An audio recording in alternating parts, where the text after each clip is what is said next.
Hello students, स्वागत है आपका आपके favourite learning platform science quest with NKT पर। आज की इस इंटरेस्टिंग केमिस्ट्री सीरीज़ में हम डिस्कस करने वाले हैं chemical terms starting with the alphabet P. ये terms class 10th, 11th, 12th, NEET, JEE और अदर कम्पिटिटिव एग्ज़ाम्स के लिए बहुत ही इंपॉर्टेंट हैं। तो इस वीडियो में आप जानेंगे pH, period, periodic law, phase diagram, path function, parts पर million, plasma state, peptide bond और ऐसे ही कई सारे इम्पॉर्टेंट केमिस्ट्री के टर्म्स जो कि सिंपल और एग्ज़ाम ओरिएंटेड डेफिनेशंस के साथ आपको मिलने वाले हैं। तो अगर आप केमिस्ट्री की वोकैबुलरी को स्ट्रॉन्ग करना चाहते हैं और कंपेटिटिव एग्ज़ाम्स की तैयारी कर रहे हैं तो वीडियो को एंड तक ज़रूर देखिएगा। चलिए बिना टाइम वेस्ट किए हम इस वीडियो की शुरुआत करते हैं। हमारा सबसे पहला टर्म है Pauli's exclusion principle. It states that no two electrons in an atom can have the same set of all 4 quantum numbers. ये हमें बताता है कि कोई भी दो इलेक्ट्रॉन्स आपके जो एक ऑर्बिटल में प्रेजेंट होते हैं, एटम में जो ऑर्बिटल उनमें प्रेजेंट होते हैं, उनका सेम चारों के चारों क्वांटम नंबर्स नहीं होते हैं, जो कि आपके क्या हैं, principal quantum number, azimuthal quantum number, magnetic quantum number and spin quantum number. So Pauli's exclusion principle के अकॉर्डिंग किसी एटम में दो इलेक्ट्रॉन्स के जो चारों क्वांटम नंबर्स एक जैसे नहीं हो सकते हैं। सिंपल टर्म्स में और बोलें तो एक ऑर्बिटल में मैक्सिमम 2 इलेक्ट्रॉन्स हो सकते हैं और अगर 2 इलेक्ट्रॉन्स एक ही ऑर्बिटल में हैं तो उनके स्पिन्स ऑपोजिट होने चाहिए। तो यानी कि अगर प्रिंसिपल, एजीम्यूथल और मैग्नेटिक क्वांटम नंबर सेम भी हो गया लेकिन स्पिन क्वांटम नंबर दोनों इलेक्ट्रॉन्स के अलग होंगे। सो जो क्वांटम नंबर्स इन्वॉल्व है वो आपके चारों इसमें रहेंगे, प्रिंसिपल, एजीम्यूथल, मैग्नेटिक और स्पिन क्वांटम नंबर।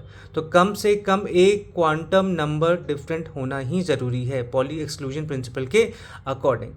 एग्जाम्पल से समझें तो फॉर अ 1s ऑर्बिटल, अगर हम 1s ऑर्बिटल की बात करें तो इसमें जो फर्स्ट इलेक्ट्रॉन है उसमें इसमें जो पहला इलेक्ट्रॉन होगा फर्स्ट 1s ऑर्बिटल में, उसका जो n है यानी कि प्रिंसिपल क्वांटम नंबर वो 1 होगा, L यानी कि एजीम्यूथल क्वांटम नंबर 0 होगा, Ml यानी कि मैग्नेटिक क्वांटम नंबर 0 होगा और Ms यानी कि स्पिन क्वांटम नंबर +1/2 होगा।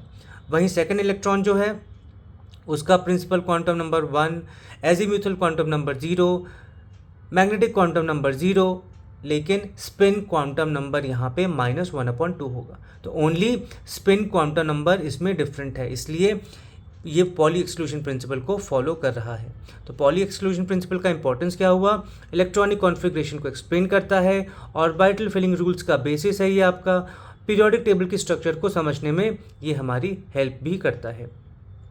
सो पॉलीज एक्सक्लूजन प्रिंसिपल में क्या है कि no 2 electrons can have the identical 4 quantum numbers, maximum 2 electrons per orbital होने चाहिए। Electrons in the same orbital must have opposite spins, और सेम ऑर्बिटल में जो इलेक्ट्रॉन्स हैं उनका स्पिन यानी कि स्पिन क्वांटम नंबर डिफरेंट होना चाहिए। So it is the basis of electronic configuration. So Pauli's exclusion principle जो है it states that no 2 electrons in an atom can have the same set of all 4 quantum numbers. Next term है हमारा partial pressure. Now it is the pressure exerted by an individual gas in a mixture of gases if it alone occupies the entire volume at the same temperature. इसका mathematical expression क्या है आपका, partial pressure of gas I, कोई भी हमने एक individual gas ले लिया, उसका partial pressure is equals to mole fraction of gas I multiplied by total pressure of the gas mixture.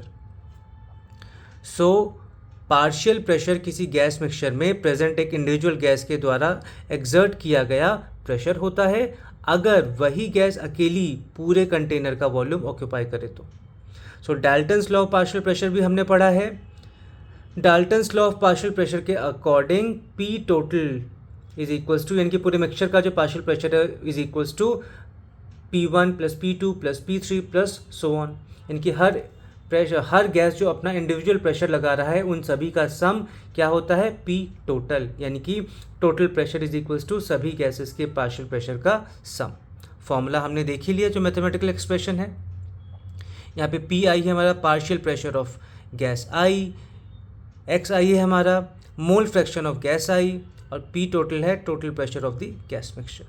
तो एग्जांपल से समझे कि एक गैस मिक्सचर में मोल फ्रैक्शन ऑफ O2 है 0.2, टोटल प्रेशर है 5 atm, तो उसमें अगर हम partial pressure of oxygen find out करना चाहें तो वो क्या होगा 0.20 मल्टीप्लाइड बाय 5 यानी कि 1 atm, यानी कि ऑक्सीजन का जो पार्शियल प्रेशर उस मिक्सचर ऑफ गैसेस में है वो कितना आया हमारा 1 atm। तो पार्शियल प्रेशर का इंपॉर्टेंस क्या है, गैस मिक्सचर्स के बिहेवियर को समझने में हेल्प करता है, रेस्पिरेटरी फिजियोलॉजी में इसका इंपॉर्टेंट रोल है, इंडस्ट्रियल गैस कैलकुलेशंस में भी हम इसको यूज़ करते हैं, साथ ही साथ में केमिकल इक्विलिब्रियम की स्टडीज़ में भी पार्शियल प्रेशर का बहुत बड़ा रोल है। पार्शियल प्रेशर सिर्फ गैस मिक्सचर्स के लिए यूज़ होता है। Total pressure is equals to sum of all the partial pressures, और मोल फ्रैक्शन से कैलकुलेट किया जा सकता है आपका partial pressure. So pressure exerted by an individual gas in a mixture is the partial pressure based on Dalton's law. Formula है हमारा PI is equals to, मतलब PI मीन्स इंडिविजुअल गैस का partial pressure is equals to XI, मतलब mole fraction उस gas का, multiplied by P total. So sum of all partial pressures gives what? Total pressure. So partial pressure is the pressure exerted by an individual gas in a mixture of gases. Next term is ppm, parts per million. It is a unit of concentration expressing the mass of solute per 1 million parts of total solution mass. इसका mathematical expression है ppm का mass of solute upon mass of solution multiplied by 10⁻⁶, क्योंकि 1 million कितना होता है is equals to 10 lakh. So parts पर million concentration को express करने की एक यूनिट है जो कि ये बताती है कि 10 लाख पार्ट्स में किसी सब्सटेंस के कितने पार्ट्स प्रेजेंट हैं। So ppm is equals to amount of solute या mass of solute upon amount of solution upon mass, या फिर mass of solution multiplied by 10⁻⁶। तो for aqueous solutions 1 ppm is equals to 1 mg per litre. Approximately for dilute aqueous solutions के लिए ये हम use करते हैं कि 1 ppm is equals to 1 mg per litre. Example से देखें तो अगर 2 mg ऑफ फ्लोराइड प्रेजेंट है किस में, 1 लीटर ऑफ वाटर में, तो ppm क्या होगा 2 mg upon 1 litre is equals to 2 ppm। अब इसके यूजेस क्या हैं, तो it is used in measuring pollutants in air and water, drinking water quality को एनालाइज करने के लिए यूज़ किया जाता है, एनवायरमेंटल मॉनिटरिंग के लिए कि एनवायरमेंटल में पोल्यूशन लेवल, पोल्यूटेंट्स का लेवल कैसा है, ट्रेस इम्प्योरिटीज़ इन केमिकल्स में फाइंड आउट करने के लिए। तो इसके एप्लीकेशंस क्या हुए, सॉरी जो हमने देखे ये एप्लीकेशंस ही थे एक तरीके से इसके। तो ppm जो है it is used for very dilute solutions, जो सोल्यूशंस बहुत ज़्यादा डाइल्यूट हैं उसके लिए यूज़ होता है। 1 ppm means 1 part solute in 10 lakh parts solution. It is common in environmental chemistry. So ppm is equals to parts per million. It is used for trace concentrations. 1 ppm is equals to 10⁻⁻⁶ fraction, and in water approximately 1 ppm is equals to 1 mg per liter. So parts per million is a unit of concentration that represents the number of parts of a substance present in 1 million parts of the solution or mixture. Next term is path function. It is a thermodynamic property whose value depends on the path or process followed to reach a state, not only on the initial and final states. Example है path function के heat जिसको हम Q से denote करते हैं, और work done जिसको हम W से डिनोट करते हैं। सो पाथ फंक्शन थर्मोडायनामिक्स में ऐसी क्वांटिटी होती है जिसका वैल्यू इनिशियल और फाइनल स्टेट के साथ साथ प्रोसेस के पाथ पर भी डिपेंड करता है। पाथ डिपेंडेंट क्वांटिटी है, ये आपकी एग्जैक्ट डिफरेंशियल नहीं होती है। Same initial and final states के लिए डिफरेंट वैल्यूज़ हो सकती हैं पाथ फंक्शन की, और प्रोसेस के रूट पर ये डिपेंड करती है। एग्जाम्पल में हमने हीट और वर्क देख ही लिया। अगर सिस्टम स्टेट ए से स्टेट बी तक दो अलग अलग पाथ से जाए, कोई एक सिस्टम है जो स्टेट ए से स्टेट बी तक जा रहा है दो अलग अलग पाथ से, तो हीट ट्रांसफ़र डिफरेंट हो सकती हैं, वर्क डन डिफरेंट हो सकता है। इसीलिए Q और W पाथ फंक्शंस हैं।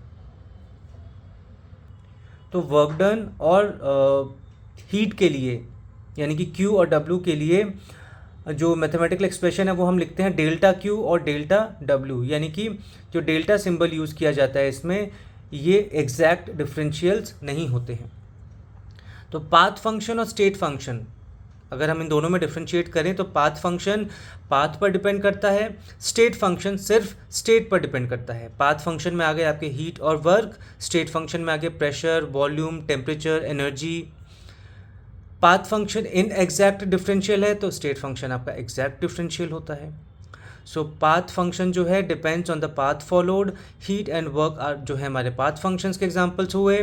Different paths give different values and it is represented by delta Q and delta W. So path function is a thermodynamic quantity whose value depends on the path followed during the process, not just on the initial and final states. Next term है हमारा peptization.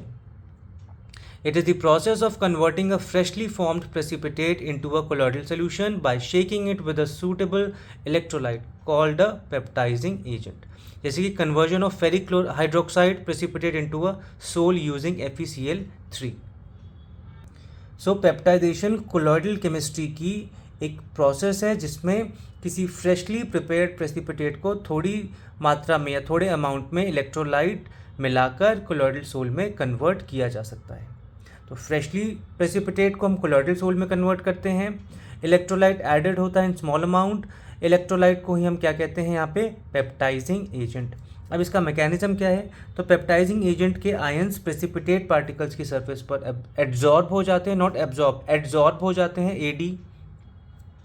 सब particles same charge acquire कर लेते हैं और electrostatic repulsion के कारण particles disperse होकर सोल बना लेते हैं। तो एग्जांपल हो गया आपका फेरिक हाइड्रोक्साइड प्रेसिपिटेट। यहाँ पे FeOH थ्राइस जो है वो FeCl3 के साथ मिलकर क्या बनाता है, फेरिक हाइड्रोक्साइड सोल। सो FeCl3 यहाँ पे क्या कर रहा है, वो पेप्टाइजिंग एजेंट का काम कर रहा है। तो इसका इंपॉर्टेंस क्या है कि प्रिपरेशन ऑफ कोलॉइडल सोल्यूशन में यूज़ होता है आपका peptization process, industrial colloidal production में इसका यूज़ है, purification and stabilization of sols में भी इसका यूज़ होता है। सो पेप्टाइजेशन जो है फ्रेशली प्रिपेयर्ड प्रेसिपिटेट इसमें रिक्वायर्ड होता है, only a small amount of electrolyte हम इसमें यूज़ करते हैं, रिवर्स प्रोसेस है और रिवर्स प्रोसेस ऑफ कोएगुलेशन है ये आपका बहुत सारे केसेस में। So peptization is the conversion of precipitate into colloidal sol, it requires a peptizing agent, surface adsorption of ions इसमें हमें देखने को मिलता है। एग्जाम्पल में हमने देखा FeOH थ्राइस प्लस FeCl3, यहाँ पे FeCl3 हमारा क्या है, एक पेप्टाइजिंग एजेंट है। सो path function peptization is the process of converting a freshly precipitated substance into a colloidal sol by shaking it with a small amount of suitable electrolyte called a peptizing agent. Next term is percentage composition. It is the percentage by mass of each element present in a compound. Mathematical expression है percentage of element is equals to mass of the element in compound upon molar mass of compound multiplied by 100। यानी कि percentage composition किसी compound में present हर element के mass percentage को दर्शाता है, show करता है। फॉर्मूला हमने देख ही लिया कि percentage of an element is equals to mass of the element in 1 mole of compound upon molar mass of the compound multiplied by 100। Example देखें तो वाटर का अगर हम परसेंटेज कॉम्पोजिशन देखें तो इसमें मोलर मास ऑफ वाटर कितना होता है, 18 ग्राम पर मोल। परसेंटेज ऑफ हाइड्रोजन अगर हम इसमें देखें तो 2, क्योंकि H2O में 2 हैं आपके हाइड्रोजन, 2/18 मल्टीप्लाइड बाय 100, तो ये आपका कितना आना चाहिए, 2/18 मल्टीप्लाइड बाय अगर आप 100 करेंगे तो ये आएगा आपका 11.11%। तो ये आपका परसेंटेज ऑफ हाइड्रोजन हमें मिल गया इन वाटर। अब वहीं हम परसेंटेज ऑफ ऑक्सीजन निकाले तो ये होगा आपका क्या, 16/18, क्योंकि ऑक्सीजन का मास कितना होता है, एटॉमिक मास कितना होता है, 16। हाइड्रोजन का 1 होता है, वहाँ पे हाइड्रोजन 2 थे, इसलिए हमने 2/18 लिखा। यहाँ पे हम लिखेंगे 16/18 मल्टीप्लाइड बाय 100 और इसको कैलकुलेट कीजिए कितना आएगा, 88.89%। तो हाइड्रोजन का हमने निकाला और ऑक्सीजन का निकाला हमने क्या, परसेंटेज इनका एलिमेंट्स में, यानी कि परसेंटेज ऑफ एलिमेंट निकाला हमने H2O, यानी कि H2O एक आपका कंपाउंड है उसके अंदर। तो फॉर्मूला के अकॉर्डिंग ही हमने निकाला है। मास हम लिखेंगे, यानी कि इनका जो मोलर एटॉमिक मास होगा upon molar mass of compound लिखेंगे हम, टोटल मल्टीप्लाइड बाय 100 कर देंगे। सो इसका इंपॉर्टेंस क्या है, डिटर्मिनेशन ऑफ एम्पिरिकल फॉर्मूला में परसेंटेज कॉम्पोजिशन यूज़ होता है, एनालिसिस ऑफ कंपाउंड्स में क्वांटिटेटिव केमिस्ट्री कैलकुलेशंस में भी इसका हम यूज़ करते हैं। तो इसके स्टेप्स क्या हैं, एक बार स्टेप्स को ज़रा हम जल्दी से समराइज कर लें। सबसे पहले हम मॉलिक्यूलर फॉर्मूला हम ढूंढेंगे, उसके बाद कैलकुलेट करेंगे molar mass of the compound, then हम फाइंड करेंगे mass contributed by each element, then हम अप्लाई कर देंगे परसेंटेज कॉम्पोजिशन का formula. So percentage composition is expressed as percentage by mass used in empirical formula determination. So total percentage of all elements कितना होगा, 100% होगा। So it is based on molar mass calculations. So percentage composition जो है, it is the percentage by mass of each element present in a compound. Next term is period. Now period क्या है, periodic table में बात करें period और group होते हैं, ग्रुप्स वर्टिकल होते हैं, पीरियड आपके हॉरिजॉन्टल होते हैं। So it is the horizontal row of elements in the periodic table in which the elements have the same number of electron shells. यानी कि पीरियोडिक टेबल की हॉरिजॉन्टल रो को कहा जाता है, एक ही पीरियड के सभी एलिमेंट्स में same number of electron shells यानी कि एनर्जी लेवल्स प्रेजेंट होते हैं। अब इसके कुछ फीचर्स हैं कि मॉडर्न पीरियोडिक टेबल में 7 पीरियड्स होते हैं, लेफ्ट से राइट जाने पर एटॉमिक नंबर इंक्रीज होता है पीरियड में, सेम पीरियड के एलिमेंट्स में शेल्स की संख्या सेम होती है और प्रॉपर्टीज़ ग्रेजुअली चेंज होती है अक्रॉस अ पीरियड। तो फॉर एग्जांपल हम अगर थर्ड पीरियड देख लें तो उसमें आ गया आपका sodium, magnesium, aluminium, silicon, phosphorus, sulphur, chlorine, argon. सभी एलिमेंट्स में 3 इलेक्ट्रॉन शेल ही मौजूद हैं। पीरियड जितना जो पीरियड का नंबर है उसमें उतने ही इलेक्ट्रॉन शेल आपके प्रेजेंट होंगे। अब अगर हम ट्रेंड्स की बात करें क्रॉस अ पीरियड, तो एटॉमिक रेडियस जनरली डिक्रीज होता है, आयनाइजेशन एनर्जी जनरली इंक्रीज होती है, इलेक्ट्रोनेगेटिविटी जनरली इंक्रीज होगा और मेटालिक कैरेक्टर कैसा होगा, डिक्रीज होगा। बिकॉज जब आप लेफ्ट टू राइट जाएंगे पीरियड में तो नॉन मेटालिक कैरेक्टर बढ़ता है, इंक्रीज होता है। सो पीरियड जो है वो हॉरिजॉन्टल रो को कहते हैं। टोटल 7 पीरियड्स हैं मॉडर्न पीरियोडिक टेबल में। सेम पीरियड मतलब same number of shells, same number of electron shells. Atomic number जो है वो इंक्रीज होता है from left to right in a period. So a period is a horizontal row in the periodic table. Elements in the same period have the same number of electron shells. अब हम बात करते हैं periodic law की। सो it states that the physical and chemical properties of elements are a periodic function of their atomic numbers. यानी कि periodic law के according elements के फिजिकल और केमिकल प्रॉपर्टीज उनके एटॉमिक नंबर के पीरियोडिक फंक्शन होते हैं। जब एलिमेंट्स को इंक्रीजिंग एटॉमिक नंबर के ऑर्डर में अरेंज किया जाता है तो उनकी प्रॉपर्टीज़ रेगुलर इंटरवल्स पर रिपीट होती है और इस रिपीटिशन को पीरियोडिसिटी कहा जाता है। अगर हम इसकी थोड़ी हिस्ट्री पे चलें तो ओल्ड पीरियोडिक लॉ मेंडलीव ने दिया था। उनके according properties of elements are periodic function of their atomic masses, लेकिन कुछ अनोमलीज को एक्सप्लेन नहीं कर पाए इसलिए उसको डिस्कार्ड कर दिया गया। तो जो मॉडर्न पीरियोडिक लॉ है वो दिया था हेनरी मूजले ने। अकॉर्डिंग इसमें इनके अकॉर्डिंग एटॉमिक नंबर को बेसिस बनाया गया। मॉडर्न पीरियोडिक टेबल इसी लॉ पर हमारे यानी कि एटॉमिक नंबर के पीरियोडिसिटी पर बेस्ड है। अब अगर हम बात करते हैं पीरियोडिसिटी के एग्जांपल्स की, तो elements in the same group show similar properties, जैसे कि alkali metals sodium, lithium, sodium, potassium, तो ये सारे आपके एल्कली मेटल्स हो गए। फ्लोरीन, क्लोरीन, ब्रोमीन, आयोडीन, ये सब आपके हैलोजेंस हो गए क्योंकि इनके वैलेंस इलेक्ट्रॉन कॉन्फ़िगरेशंस जो हैं वैलेंस इलेक्ट्रॉनिक कॉन्फ़िगरेशंस वो कैसे होते हैं, सिमिलर होते हैं। इसी वजह से ये लोग सेम प्रॉपर्टी आपके शो करते हैं। तो इसका पीरियोडिक लॉ जो है इसका इंपॉर्टेंस क्या है, it is the basis of the modern periodic table. It helps predict properties of elements, explain करता है हमें पीरियोडिक ट्रेंड्स जैसे कि atomic radius, ionization energy, electronegativity, metallic characters. So periodic law periodic law जो है properties depend करती है atomic number पे, सिमिलर प्रॉपर्टीज़ रिपीट होती हैं रेगुलर इंटरवल्स पे। मॉडर्न पीरियोडिक टेबल जो है is based on this law. So periodic law जो है इसके according the physical and chemical properties of the elements are periodic functions of their atomic numbers. Next term is pH. It is a scale used to measure the acidity or basicity of a solution based on the concentration of hydrogen ions. इसका mathematical expression है pH is equals to minus log hydrogen ion concentration. इनकी pH किसी solution की acidity या basicity को measure करने का scale है। ये सोल्यूशन में हाइड्रोजन आयन की कॉन्सेंट्रेशन को दर्शाता है, शो करता है।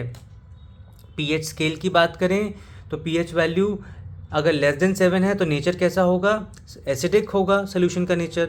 pH अगर 7 है तो न्यूट्रल होगा, और pH अगर ग्रेटर देन 7 है तो बेसिक यानी कि एल्कलाइन नेचर होगा सोल्यूशन का।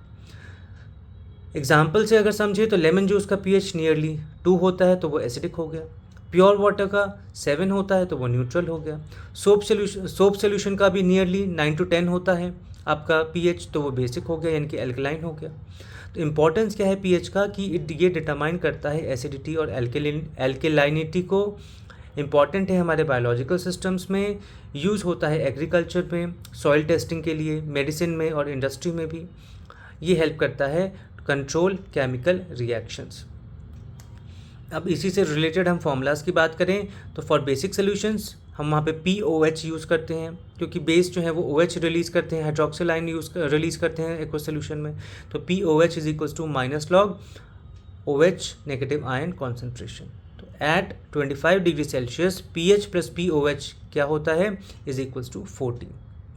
सो pH is equals to minus log hydrogen ion concentration, pH less than 7 acidic, pH is equals to 7 neutral, pH is greater than 7 basic, और pH plus POH is equals to 14 होता है at 25 degree Celsius. So pH is the negative logarithm of the hydrogen ion concentration of a solution. Next term is phase. Phase क्या है, it is a homogeneous physically distinct and mechanically separable part of a system with uniform chemical composition and physical properties through out. जैसे कि water can exist in solid, liquid and gas phases. So phase क्या है हमारा, phase किसी system का वो homogeneous और physically distinct part होता है जिसके फिजिकल और केमिकल प्रॉपर्टीज़ हर जगह सेम होती हैं।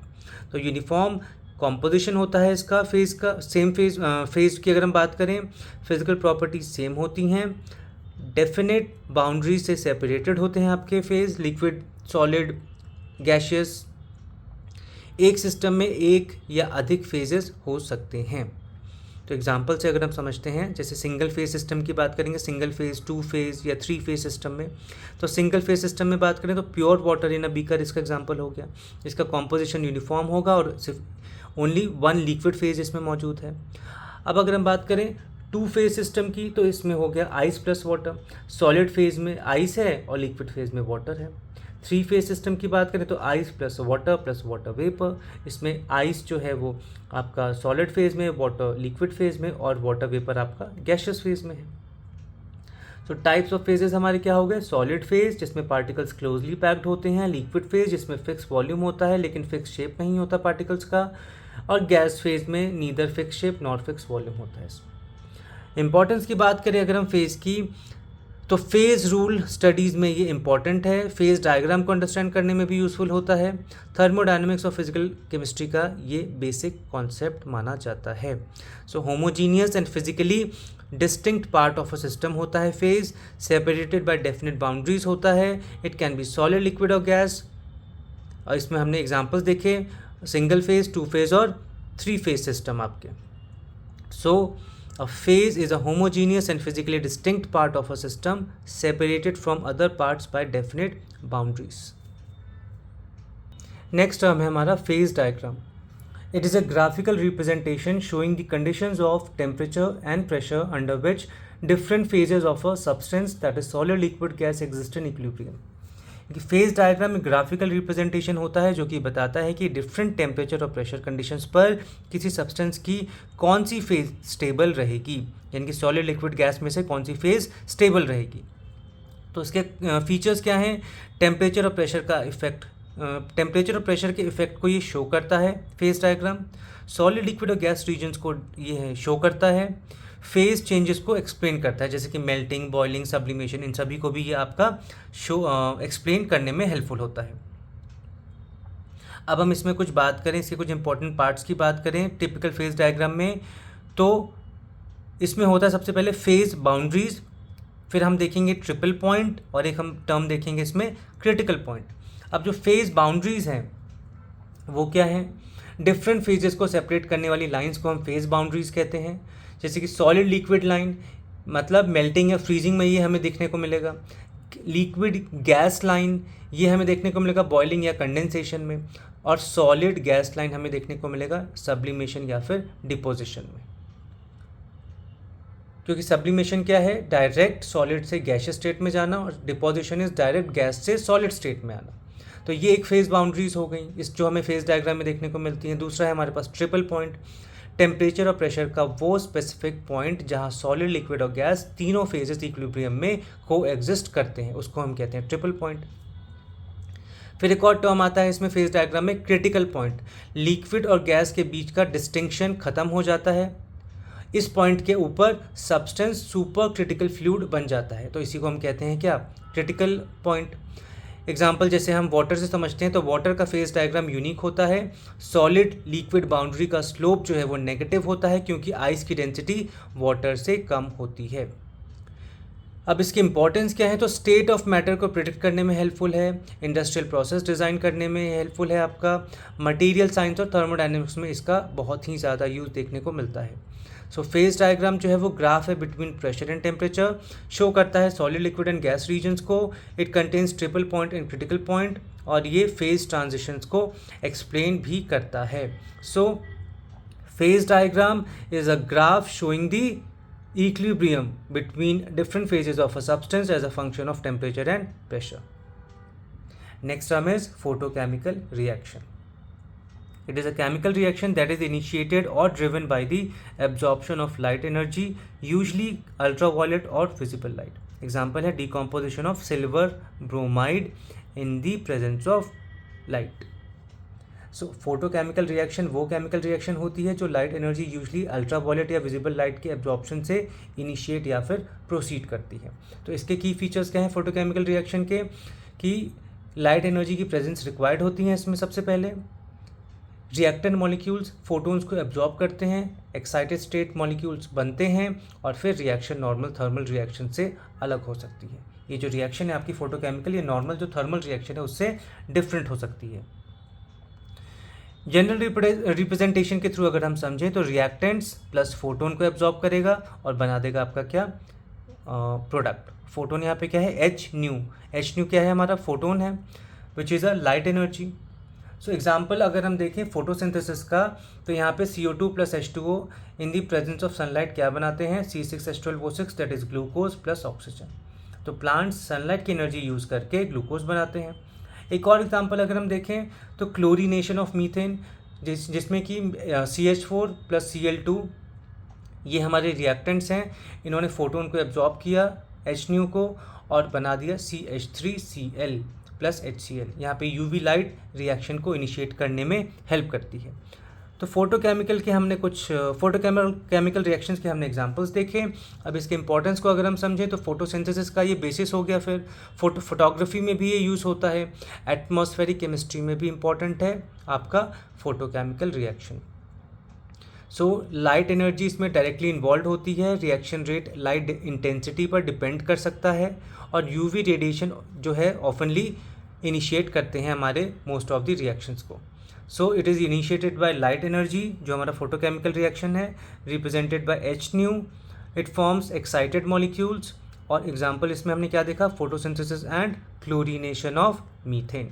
सो photochemical reaction is a chemical reaction that is initiated or accelerated by the absorption of light energy. Next term is photochemical smog.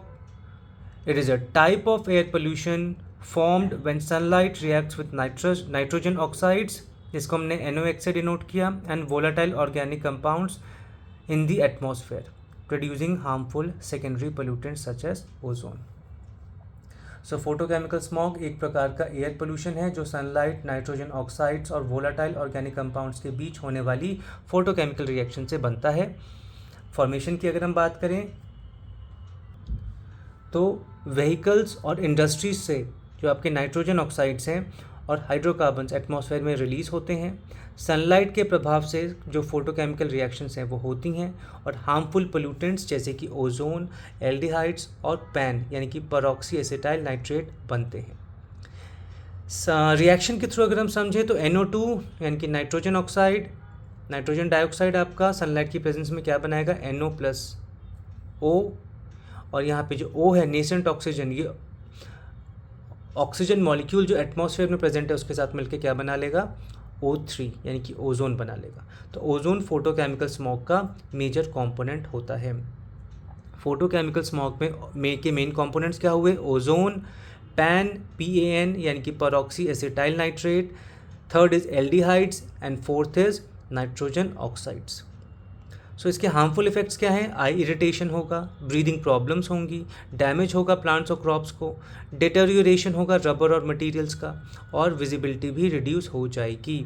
तो कंडीशंस क्या हैं जो कि फोटोकेमिकल स्मॉग को फेवर करते हैं, strong sunlight, high traffic density और warm and dry weather. ये तीनों के तीनों आपके फोटोकेमिकल स्मॉग को, ये ऐसे कंडीशंस हैं जो कि फेवर करते हैं, बनाने में हेल्प करते हैं। सो फोटोकेमिकल स्मॉग जो है it is formed by nitrogen oxide and hydrocarbons plus sunlight. It contains ozone and pan, causes respiratory and environmental problems. So photochemical smog is a brownish air pollutant formed by the reaction of nitrogen oxides and hydrocarbons in the presence of sunlight. Next term है photoelectric effect. It is the phenomenon in which electrons are emitted from the surface of a material when it is exposed to light of sufficiently high frequency. यानी कि photoelectric effect वो phenomenon है जिसमें किसी metal की surface पर suitable frequency की light पड़ने पर उस सरफेस से इलेक्ट्रॉन्स एमिट होते हैं, और इन एमिटेड इलेक्ट्रॉन्स को ही हम फोटो इलेक्ट्रॉन्स भी कहते हैं। तो कंडीशंस क्या हैं फोटो इलेक्ट्रिक एमिशन के लिए, इंसिडेंट लाइट की फ्रीक्वेंसी थ्रेशोल्ड फ्रीक्वेंसी से ज़्यादा होनी चाहिए, यानी कि new should be greater than new not. अगर फ्रीक्वेंसी थ्रेशोल्ड से कम होगी तो इलेक्ट्रॉन्स एमिट नहीं होंगे, चाहे इंटेंसिटी कितनी भी आप बढ़ा लीजिए। आइंस्टाइन ने फोटो इलेक्ट्रिक इक्वेशन दिया है जिसका फॉर्मूला है हमारे पास H nu is equals to phi plus 1/2 mv²। यहाँ पे H न्यू क्या है, एनर्जी है इंसिडेंट फोटोन की, फाई है हमारा वर्क फंक्शन ऑफ मेटल, और हाफ mv² क्या है, kinetic energy of the emitted electron. So photoelectric effect जो है इसमें number of emitted electrons depend करते हैं लाइट की इंटेंसिटी पे, kinetic energy of electrons depend करता है लाइट की फ्रीक्वेंसी पे, और एमिशंस अकर होता है ऑलमोस्ट इंस्टेंटेनियसली यानी कि तुरंत। तो इसके एप्लीकेशन हमें देखने को मिलते हैं फोटो सेल्स में, ऑटोमेटिक डोर्स में, लाइट मीटर्स में, साथ ही साथ में सोलर सेल्स एंड डिटेक्टर्स में। सो फोटो इलेक्ट्रिक इफेक्ट जो है वो क्या है, एमिशन है of electrons by light. It explained by Einstein quantum theory. It requires threshold frequency, और इसमें हमने फॉर्मूला देखा जो कि दिया है by the Einstein, H nu is equals to 5 plus kinetic energy. So photoelectric effect is the minimum emission of electron, is the emission of electron, not minimum. Photoelectric effect is the emission of electrons from a metal surface when electromagnetic radiation of sufficiently high frequency falls on it. Next हम आता है हमारा photon. It is the smallest discrete packet जिसको हम quantum कहते हैं of electromagnetic radiation और light energy. तो energy of a photon is equals to H nu. So photon क्या है, फोटोन जो है लाइट यानी कि इलेक्ट्रोमैग्नेटिक रेडिएशन का सबसे छोटा डिस्क्रीट पैकेट या क्वांटम ऑफ एनर्जी होता है। इसकी कैरेक्टरिस्टिक्स की अगर हम बात करें तो फोटोन का रेस्ट मास 0 होता है, फोटोन पर इलेक्ट्रिक चार्ज नहीं होता है, ये हमेशा वैक्यूम में लाइट की स्पीड से ट्रैवल करता है, और वेव और पार्टिकल्स दोनों प्रॉपर्टीज़ को ही शो करता है। सो एनर्जी की अगर हमने बात की एनर्जी ऑफ फोटोन की, तो E इज इक्वल्स टू क्या होता है, H न्यू, जहाँ पे E क्या है एनर्जी ऑफ फोटोन, H है प्लैंक्स कांस्टेंट, और न्यू क्या है फ्रीक्वेंसी ऑफ रेडिएशन। अगर हम बात करें मोमेंटम की, फोटोन के मोमेंटम की, तो P इज इक्वल्स टू क्या होता है H/λ, जहाँ पे P है हमारा मोमेंटम, H है प्लैंक्स कांस्टेंट, और लैम्डा क्या है वेवलेंथ। सो हाई फ्रीक्वेंसी मतलब हायर फोटोन एनर्जी होगा, लोअर वेवलेंथ होगा तो हायर फोटोन एनर्जी होगा, और फोटोन्स जो है वो एमिटेड और एब्जॉर्ब्ड होते हैं ड्यूरिंग इलेक्ट्रॉनिक ट्रांजिशंस। सो जो आपका फोटोन है इसके एप्लीकेशंस क्या क्या हैं, तो ये फोटो इलेक्ट्रिक इफेक्ट में इसका यूज़ है, लेज़र्स में, सोलर सेल्स में, ऑप्टिकल कम्युनिकेशन में। सो फोटोन क्या है, photon is equals to quantum of light simply. इसकी एनर्जी क्या होती है, energy is equals to E is equals to H nu. Momentum क्या होता है, P is equals to H upon lambda. Rest mass और चार्ज इसका जीरो होता है, and it travels in vacuum, it is travels with the speed of light. So photon is the smallest discrete packet of electromagnetic radiation that carries energy. Next term is physical adsorption. Physical adsorption को ही हम क्या कहते हैं, physisorption भी कहते हैं. So it is the process in which gas or liquid molecules are held on the surface of a solid by weak intermolecular forces such as van der Waals forces without forming chemical bonds. Example है adsorption of nitrogen on activated charcoal. So physical adsorption वो process है जिसमें gas या liquid के molecules किसी solid surface पर weak intermolecular forces यानी कि वैन डर वाल्स फोर्सेस के कारण एड्जॉर्ब हो जाते हैं। सो इसके फीचर्स क्या हैं कि weak van der Waals forces इसमें इन्वॉल्व होते हैं, रिवर्सिबल प्रोसेस होता है, लो हीट ऑफ एड्जॉर्प्शन होता है इसका, मल्टी लेयर एड्जॉर्प्शन हो सकता है, और लो टेम्परेचर पर ये फेवर्ड होता है, यानी कि इसके लिए लो टेम्परेचर चाहिए। सो अगर हम बात करें फिजिकल एड्जॉर्प्शन की कुछ प्रॉपर्टीज़ की, तो नेचर ऑफ फोर्स क्या हुआ फिजिकल एड्जॉर्प्शन में, van der Waals forces. Heat of absorption क्या हुआ, लो होता है, नियरली 20 to 40 किलो जूल पर मोल अप्रॉक्सीमेटली। रिवर्सिबिलिटी कैसी है इसकी, तो ये रिवर्सिबल होते हैं। लेयर्स फॉर्म्ड की अगर हम बात करें तो इसमें मल्टी लेयर का फॉर्मेशन हो सकता है। सो एग्जाम्पल क्या हुए आपके फिजिकल एड्जॉर्प्शन के, एक तो हमने देख ही लिया adsorption of nitrogen on activated charcoal, इसके अलावा एड्जॉर्प्शन ऑफ ऑक्सीजन भी हो सकता है ऑन एक्टिवेटेड कार्बन। सो ऐसे कौन से फैक्टर्स हैं जो अफेक्ट करते हैं हमारे फिजिकल एड्जॉर्प्शन को, तो इंक्रीज जो फिजिकल एड्जॉर्प्शन है it increases with increase in surface area of adsorbent. Adsorbent का सरफेस एरिया बढ़ेगा तो फिजिजॉर्प्शन भी बढ़ेगा। Increase physical adsorption increases with increase in pressure for gases. अगर गैसेस का प्रेशर बढ़ता है तो फिजिजॉर्प्शन भी यानी कि फिजिकल एड्जॉर्प्शन भी बढ़ेगा, और ये डिक्रीज होगा विद इंक्रीज इन टेम्परेचर। अगर टेम्परेचर इंक्रीज होता है तो फिजिकल एड्जॉर्प्शन कैसा होगा, डिक्रीज होगा, बिकॉज ये बेसिकली आपके कम टेम्परेचर पे ही आपके ये होता है फिजिकल एड्जॉर्प्शन। सो फिजिकल एड्जॉर्प्शन और एक टर्म आ जाता है इसके साथ, इसका डिफ्रेंशिएटिंग टर्म केमिकल एड्जॉर्प्शन, फिजिजॉर्प्शन और केमिजॉर्प्शन। तो फिजिजॉर्प्शन जो है उसमें वीक फोर्सेस होते हैं, केमिजॉर्प्शन में केमिकल बॉन्ड्स होते हैं, वो स्ट्रॉन्ग फोर्सेस हैं। फिजिजॉर्प्शन रिवर्सिबल है, केमिजॉर्प्शन यूजुअली इरिवर्सिबल होते हैं। फिजिजॉर्प्शन में लो हीट ऑफ एड्जॉर्प्शन होता है, केमिजॉर्प्शन में हाई हीट ऑफ एड्जॉर्प्शन होता है। फिजिजॉर्प्शन में मल्टी लेयर बनती हैं तो केमिजॉर्प्शन में मोनो लेयर बनती हैं।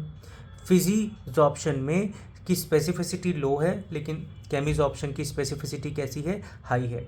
ये टॉपिक इंपॉर्टेंट है सरफेस केमिस्ट्री का, इसीलिए हमने इसको थोड़ा ज़्यादा डिटेल में स्टडी किया। अब फिजिकल एड्जॉर्प्शन जो है it is due to weak van der Waals forces, reversible process है, लो हीट ऑफ एड्जॉर्प्शन इसमें इन्वॉल्व है, मल्टी लेयर एड्जॉर्प्शन पॉसिबल होता है, and it is favoured at low temperature.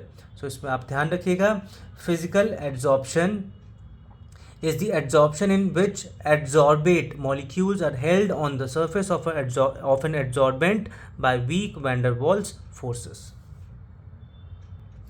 Next term is physical change. It is a change in which only the physical properties of a substance such as shape, size or state are altered without changing its chemical composition. इसकी melting of water एक physical change है, ice to water गया, इसकी chemical properties में कोई change नहीं आएगा, लेकिन फिजिकल प्रॉपर्टी इसका फेज जो है वो चेंज हो गया आपका सॉलिड से लिक्विड में। सो फिजिकल चेंज ऐसा चेंज है जिसमें किसी सब्सटेंस के फिजिकल प्रॉपर्टीज़ जैसे कि शेप, साइज, स्टेट, अपीयरेंस ये चेंज हो जाती हैं, लेकिन उसकी केमिकल कॉम्पोजिशन हमेशा सेम रहती है। सो फिजिकल चेंज में कोई नया सब्सटेंस नहीं बनता, केमिकल कॉम्पोजिशन सेम रहती है, यूजली रिवर्सिबल होता है, शेप साइज या स्टेट में चेंज हो सकता है। एग्जाम्पल हमने देख ही लिया, आइस का वाटर में मेल्ट होना, H2O सॉलिड से H2O लिक्विड बन गया, वाटर का एवेपोरेशन यानी कि H2O लिक्विड से H2O गैसियस स्टेट में चला गया, शुगर का वाटर में डिजॉल्व होना, ये भी आपका फिजिकल चेंज है, ग्लास का टूटना, ये भी आपका फिजिकल चेंज है। सो फिजिकल चेंज में कोई नया सब्सटेंस नहीं बनेगा, लेकिन आपका केमिकल चेंज में जो उसका डिफ्रेंशिएटिंग है उसमें नया सब्सटेंस का फॉर्मेशन होता है। फिजिकल चेंज में कॉम्पोजिशन अनचेंज्ड रहेगा, लेकिन केमिकल चेंज में कॉम्पोजिशन चेंज हो जाता है। फिजिकल चेंज यूजुअली रिवर्सिबल है, लेकिन केमिकल चेंज यूजुअली इरिवर्सिबल होता है। फिजिकल चेंज का एग्जांपल हमने देख लिया मेल्टिंग ऑफ आइस, लेकिन केमिकल चेंज का एग्जांपल क्या हुआ आपका, rusting of iron. So only physical properties change होती हैं फिजिकल इसमें चेंजेस में। मास जो है वो कंजर्व रहता है और मॉलिक्यूलर आइडेंटिटी भी सेम रहती है। सो फिजिकल चेंज में no new substances formed, physical properties जो है वो चेंज होती हैं, यूजली रिवर्सिबल है। एग्जांपल हो गया मेल्टिंग, बॉइलिंग या फिर dissolving. So physical change is a change in which only the physical properties of a substance change and so new substance is formed. Next term is peptide bond. It is a covalent bond formed between the carboxyl group, that is COOH, of one amino acid and the amino group, that is NH2, of the another amino acid with the elimination of a water molecule. It is represented as CONH. Example है glycine can form peptide bond with other amino acids. So peptide bond एक special covalent bond होता है जो कि amino acid के carboxyl group, जो कि एक अमीनो एसिड के कार्बोक्सिल ग्रुप और दूसरे अमीनो एसिड के अमीनो ग्रुप से के बीच में वाटर मॉलिक्यूल के एलिमिनेशन से बनता है।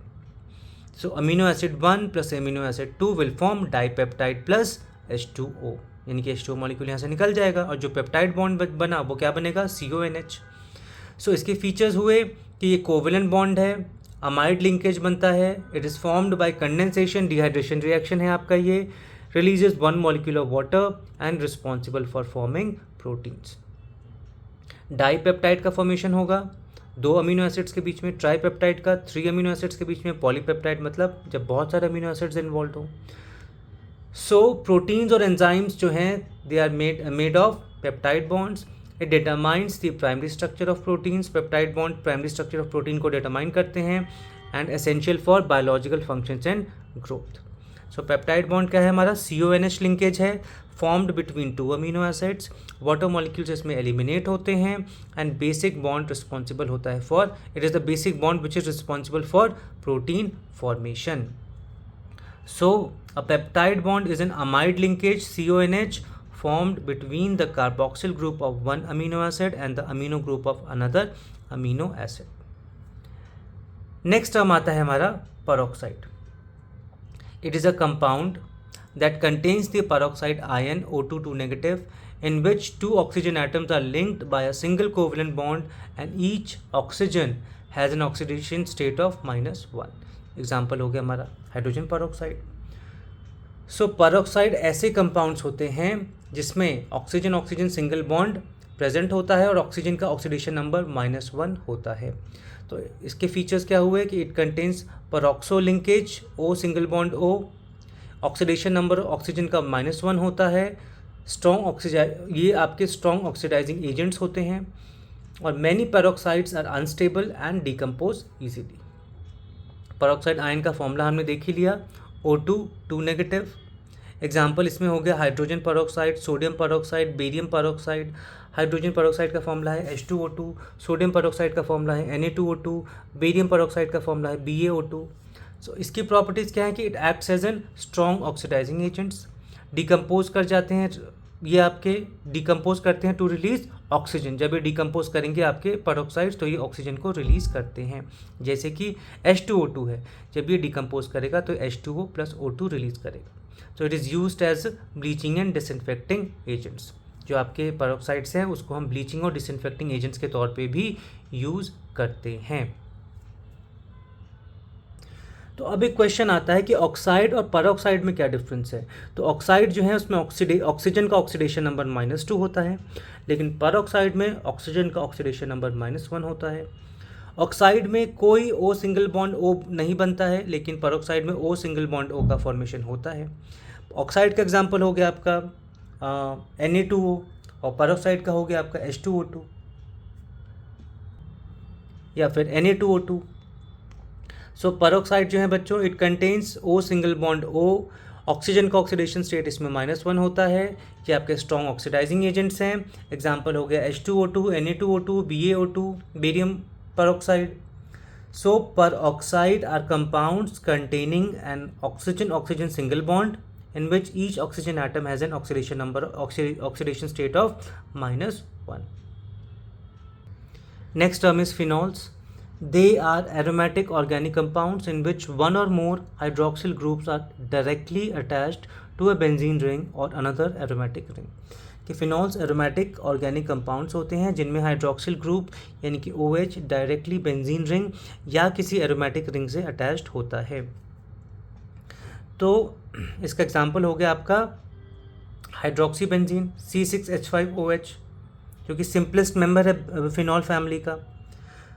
इसके स्ट्रक्चर की बात करें तो फिनॉल्स में OH ग्रुप जो है वो डायरेक्टली अटैच्ड होता है बेंजीन रिंग से, which makes its properties different from the alcohols. और इसकी प्रॉपर्टी अल्कोहल से डिफरेंट इसी वजह से होती है क्योंकि एरोमेटिक कंपाउंड के साथ अटैच्ड होते हैं। प्रॉपर्टीज़ की बात करें तो वीकली एसिडिक होते हैं नेचर में, they undergo electrophilic substitution reaction easily, they form hydrogen bonds and they are more acidic than alcohols. Phenols are more acidic than alcohols. अभी कैसे कैसे रिएक्शन देते हैं, तो नाइट्रेशन, हेलोजिनेशन, सल्फोनेशन और एस्ट्रीफिकेशन, ये आपके रिएक्शंस दिए जाते हैं बाय दी फिनॉल्स। फिनॉल्स के यूजेस क्या हैं, तो they are used in the manufacturing of plastics and resins, antiseptics and disinfectants में यूज़ होते हैं, फार्मास्यूटिकल्स में, डाइज एंड एक्सप्लोजिव्स में भी आपके यूज़ होते हैं फिनॉल्स। सो फिनॉल जो है इसमें OH ग्रुप डायरेक्टली अटैच होता है टू द एरोमेटिक रिंग, ये वीकली एसिडिक होते हैं। फिनॉल का फॉर्मूला हो गया आपका C6H5OH and they are weakly acidic but they are more acidic than alcohols. So phenols are aromatic compounds in which one or more hydroxyl groups are directly attached to an aromatic ring. Next term is pi bond. It is a covalent bond formed by the sideways or lateral overlapping of atomic orbitals, usually p orbitals perpendicular to the internuclear axis. जैसे कि ethene की बात करें तो it contains one pi bond in its carbon-carbon double bond. Pi bond एक covalent bond है जो कि आपके दो एटम्स के पैरेलल p ऑर्बिटल्स के साइडवेज यानी कि लेटरल ओवरलैपिंग से बनता है। तो अगर हम बात करें फॉर्मेशन ऑफ पाई बॉन्ड की तो पहले एक सिग्मा बॉन्ड बनता है, उसके बाद अनहाइब्रिडाइज्ड p ऑर्बिटल के साइडवेज ओवरलैप होकर पाई बॉन्ड का फॉर्मेशन होता है। इसके फीचर्स या कैरेक्टरिस्टिक्स क्या हैं, तो ये sideways overlapping of p orbital से बनता है। इलेक्ट्रॉन्स डेंसिटी इंटरन्यूक्लियस एक्सिस के ऊपर और नीचे होती हैं प्रेजेंट। सिग्मा बॉन्ड से ये वीकर होता है और फ्री रोटेशन को रिस्ट्रिक्ट करने का काम करता है पाई बॉन्ड। अगर किसी भी दो एटम के बीच में पाई बॉन्ड है तो उसमें एक सिग्मा बॉन्ड अगर डबल बॉन्ड है तो उसमें एक सिग्मा बॉन्ड होगा और एक पाई बॉन्ड होगा। इथीन का एग्जांपल ही ले लें, CH2 डबल बॉन्ड CH2, तो इसमें एक बॉन्ड सिग्मा है और एक बॉन्ड हमारा पाई है। ट्रिपल बॉन्ड की बात करें इथाइन की, CH ट्रिपल बॉन्ड CH, तो इसमें एक सिग्मा बॉन्ड है और दो पाई बॉन्ड होते हैं। जो सिग्मा बॉन्ड है वो हेड ऑन ओवरलैपिंग करते हैं लेकिन pi bond side wise overlapping करते हैं। सिग्मा बॉन्ड जो है वो स्ट्रॉन्गर है लेकिन पाई बॉन्ड वीकर होते हैं।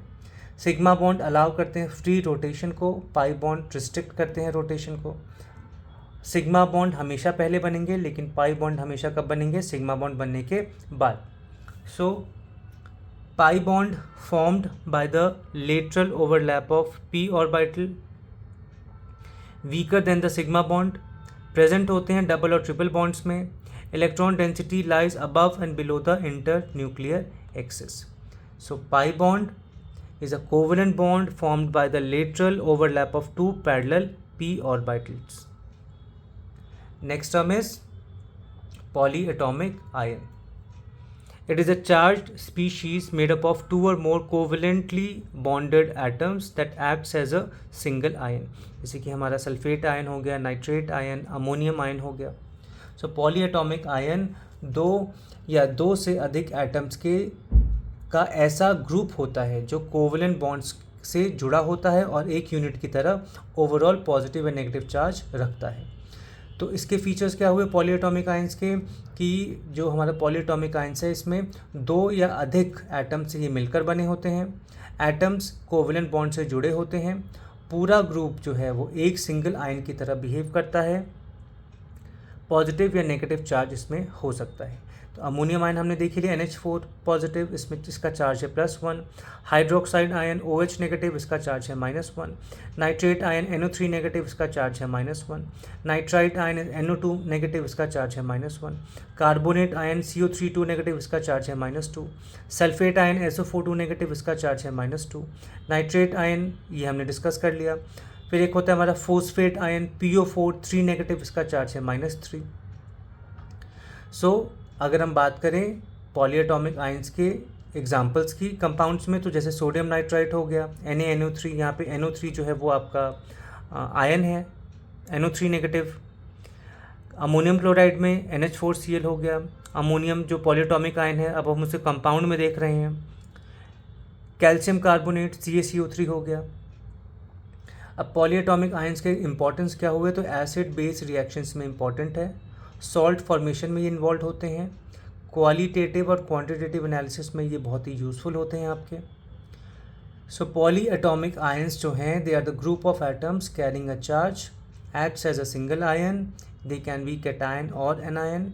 और एग्जांपल्स हमारे सामने ये सब हैं, sulphate, nitrate, ammonium, carbonate, phosphate, nitrite. So a polyatomic ion is a group of two or more covalently bonded atoms that carries a net positive or net charge and acts as a single ion. Next term is polymer. It is a high molecular weight substance formed by the repeated joining of many small molecules called monomers through chemical bonds. Example is polyethylene.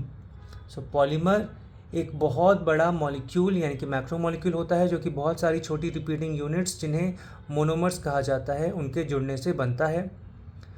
Formation of polymer की बात करें तो बहुत सारे monomer जब मिलेंगे तो polymer का फॉर्मेशन होगा.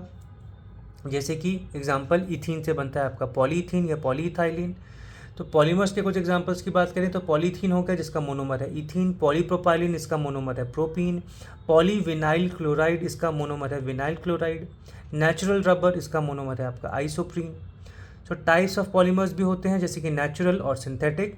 नेचुरल पॉलीमर्स में आगे हमारे starch, cellulose, proteins, natural rubbers. और सिंथेटिक पॉलीमर्स में आगे प्लास्टिक, नाइलॉन, PVC, टेफ्लॉन. अब प्रॉपर्टीज़ क्या हैं पॉलीमर्स की, तो ये इनका हाई मॉलिक्यूलर मास होता है, ड्यूरेबल और लाइट वेट होते हैं, केमिकली रेजिस्टेंट होते हैं and easily moulded into different shape possible इनमें होता है. कि यूजेस की बात करें तो प्लास्टिक प्रोडक्ट्स में, पैकेजिंग मटेरियल्स में, टेक्सटाइल एंड फाइबर्स में, मेडिकल डिवाइसेस में और इलेक्ट्रिकल इंसुलेशन में हमें पॉलीमर्स का यूज़ देखने को मिलता है. सो पॉलीमर्स जो हैं लार्ज मॉलिक्यूल है made up of repeating monomers formed by the polymerization process. It can be natural और सिंथेटिक. एग्जांपल्स हो गए हमारे पास पॉलीथीन, नाइलॉन या फिर PVC. So polymer is a high molecular mass substance formed by the repeated joining of small molecules called monomers. Next term is paramagnetism. It is the property of a substance to be weakly attracted by an external magnetic field due to the presence of one or more unpaired electrons. Example हो गया oxygen is paramagnetic because it has two unpaired electrons.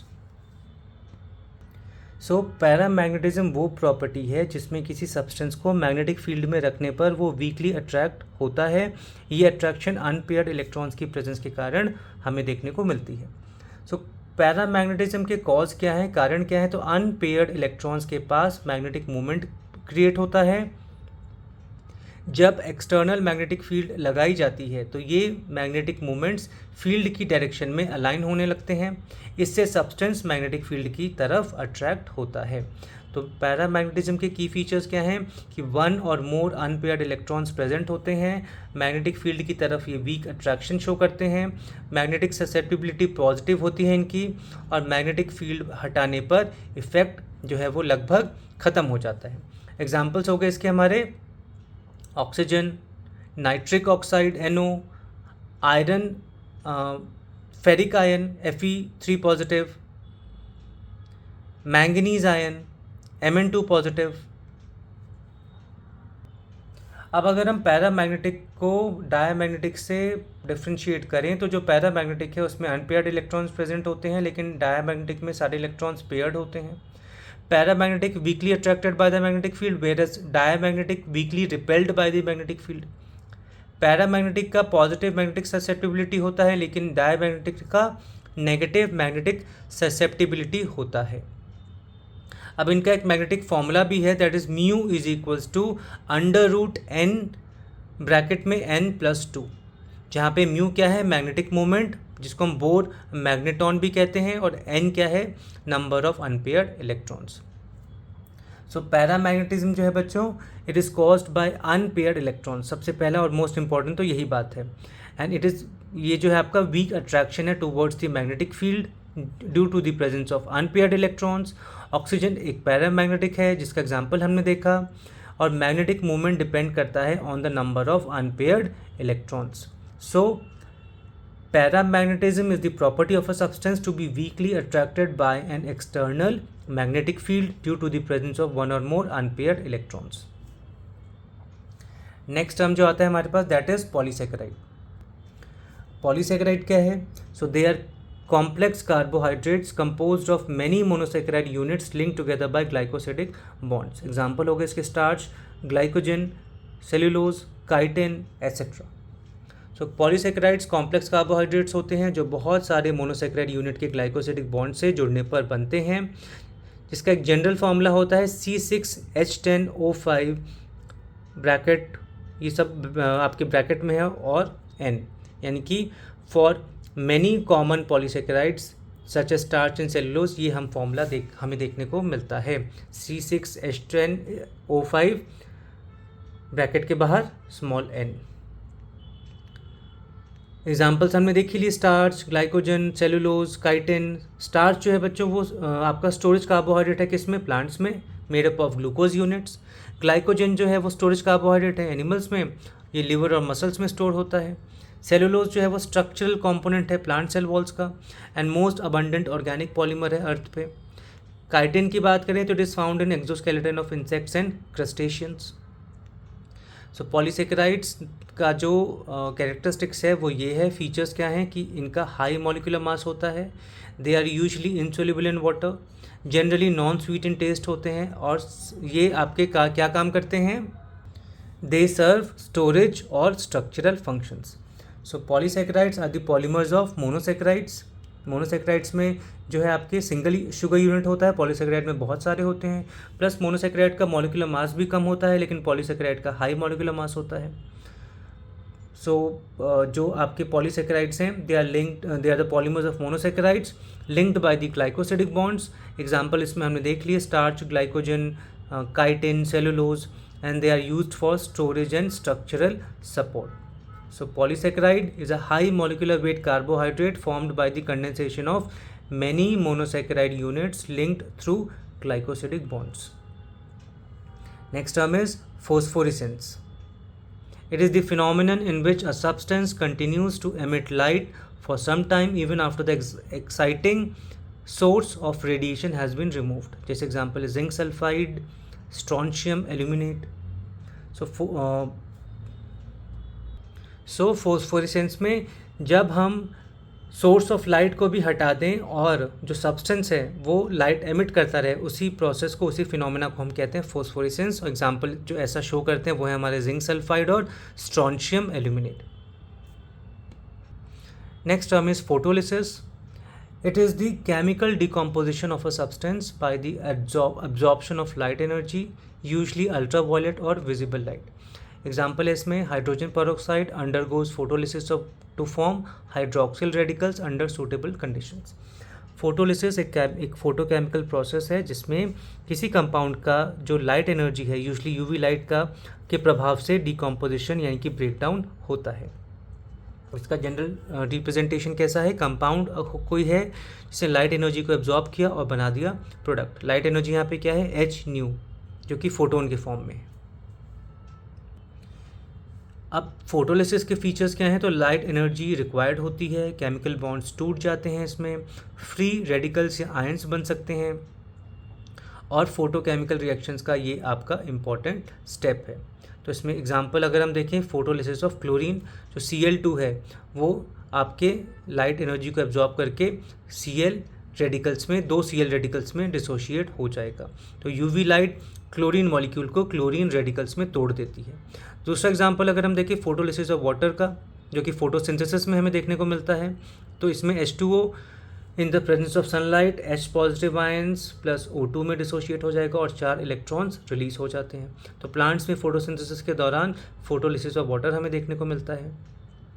अब इसका importance क्या है? तो ये photosynthesis में essential है, एटमॉस्फेरिक केमिस्ट्री में इंपॉर्टेंट है, ओजोन फॉर्मेशन और डिप्लीशन प्रोसेसेस में इसका मेन रोल है।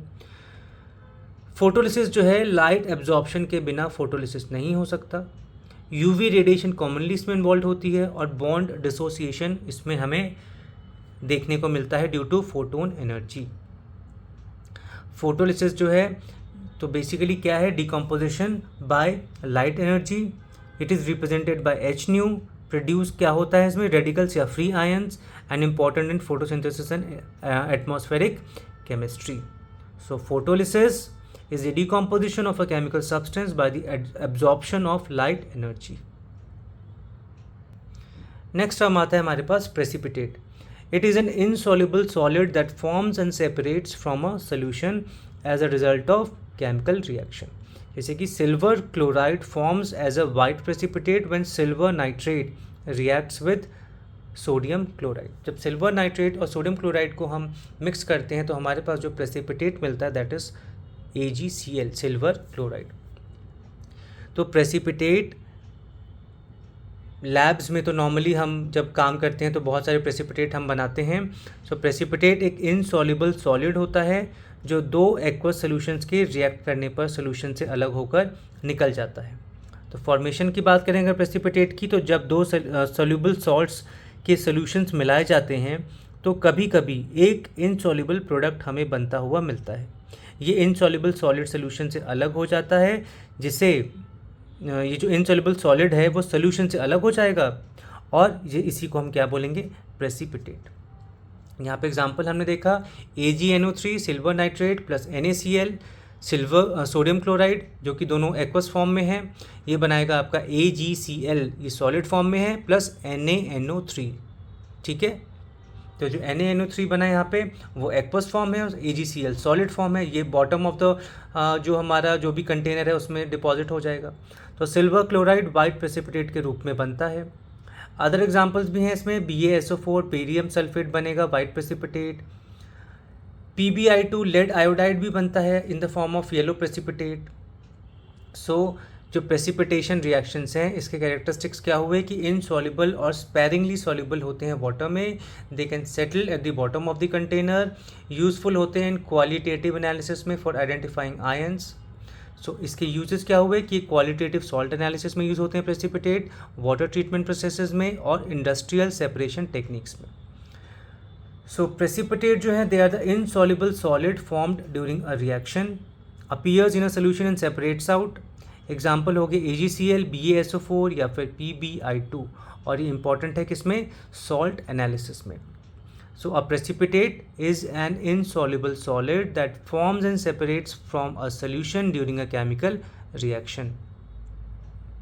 Next term is pig iron, very important. It is the crude form of iron obtained directly from a blast furnace by reducing iron ores with a coke and limestone and contains about 3.5 to 4.5% carbon along with impurities such as silicon, sulfur, phosphorus and manganese. Pig iron जो है वो blast furnace में iron ore के reduction से प्राप्त होने वाले crude यानी कि इम्प्योर आयरन होते हैं। इन जो ये आपकी पिग आयरन है इसमें कार्बन और अदर इम्प्योरिटीज़ ज़्यादा मात्रा में पाई जाती हैं।